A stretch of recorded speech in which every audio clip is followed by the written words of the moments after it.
Hello साथियों। ALP का final result आया, उसमें मैं भी अपीयर हुआ था। तो उसमें सीवीटी 1 क्लियर किया, सीवीटी 2 क्लियर किया, साइको टेस्ट में भी वो भी क्लियर हो गया था। लेकिन फाइनल जो भोपाल बोर्ड है उसका कट ऑफ काफ़ी हाई गया है। जनरल कैटेगरी का 79 और 78 गया है, और 77 के करीब गया है ईडब्ल्यूएस का। मतलब 76 प्लस है, 77 और 77 के ऊपर भी है। 2 जोन है भोपाल में। तो जैसा कि रिजल्ट की उम्मीद थी कि मेरा आ जाएगा, मेरे 72 के करीब बन रहे थे, तो वैसा रिजल्ट नहीं आ पाया।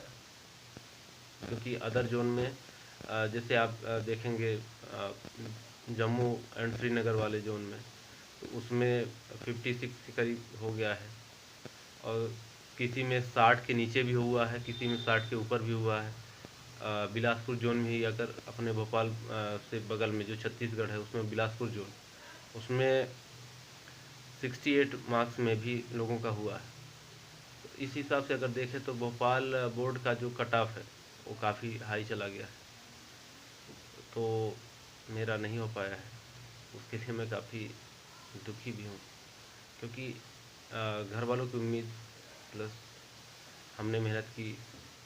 एक्चुअल में क्या था कि पार्ट ए में जो मेंस एग्ज़ाम हुआ था, वो ट्रेड में भी तो क्वालिफाई हो गए थे। पार्ट ए में उस टाइम मेरे और भी एग्ज़ाम थे, तो इसलिए उतना ज़्यादा फोकस मतलब उसमें नहीं कर पाया था। नहीं तो और भी अच्छे स्कोर बन सकते थे, 80 या 85 प्लस स्कोर हो जाते। उसमें मेरे वही 72 के करीब स्कोर हुए थे। तो उस वजह से मेरा जो फाइनल है, फाइनल में नाम नहीं आ पाया है। बाकी तीनों स्टेज जो होते हैं, अ, जो प्री एग्ज़ाम होता है, सीबीटी 1 वो भी क्लियर किया, सीबीटी 2 वो भी क्लियर किया, और साइको टेस्ट वो भी क्वालिफाई किया। 10 दिन में ही क्वालिफाई कर लिया था। तो इसमें नहीं हो पाया है साथियों।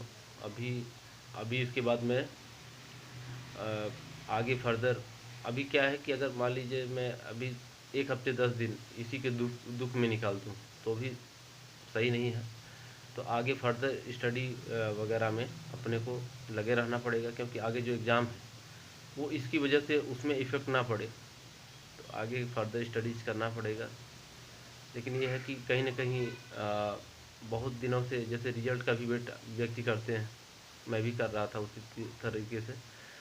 तो उसके अनुकूल रिजल्ट नहीं आ पाया है। और साथियों, जिन आप सभी का रिजल्ट हुआ है, उन सभी को बहुत बहुत बधाई है। जिनका नहीं हुआ है, वो आगे जो लोको पायलट का एग्ज़ाम है, या फिर जो भी और भी रेलवे के और भी एग्ज़ाम हैं, या स्टेट लेवल के एग्ज़ाम हैं, उसमें आप फोकस करें, लग जाएं। क्योंकि सफलता, हर एक व्यक्ति जिसको सफलता मिली है उसको कभी न कभी असफलता मिली थी। लेकिन उन्होंने असफलता को ध्यान न देकर कंटिन्यू प्रयासरत रहें, तो आज उनको सफलता मिली है। तो उसी तरीके से हम लोगों को भी कंटिन्यू प्रयास करना चाहिए, और सफलता मिलेगी। अभी मेरा मध्य प्रदेश पुलिस में भी सिलेक्शन हो चुका है। तो अभी मैं वेट कर रहा था कि साइको का रिज़ल्ट आ जाए, और अगर एएलपी में होगा कि और पुलिस वाले में, तो मैं एक बार डिसाइड करूँगा किस में जाना है। तो अभी तो मैं एमपी पुलिस ज्वाइन कर लूँगा।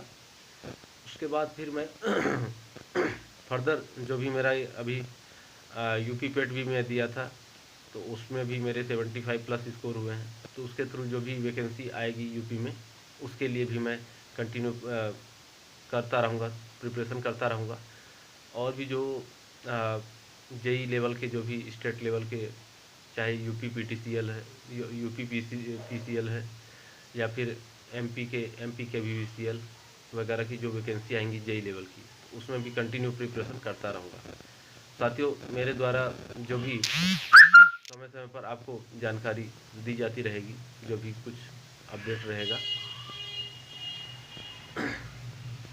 ओके साथियों, चैनल को सब्सक्राइब करें, अभी मेरा चैनल नया है। और फर्दर जो भी आपको गाइडेंस है मेरे द्वारा, वो दी जाती रहेंगी। धन्यवाद सभी।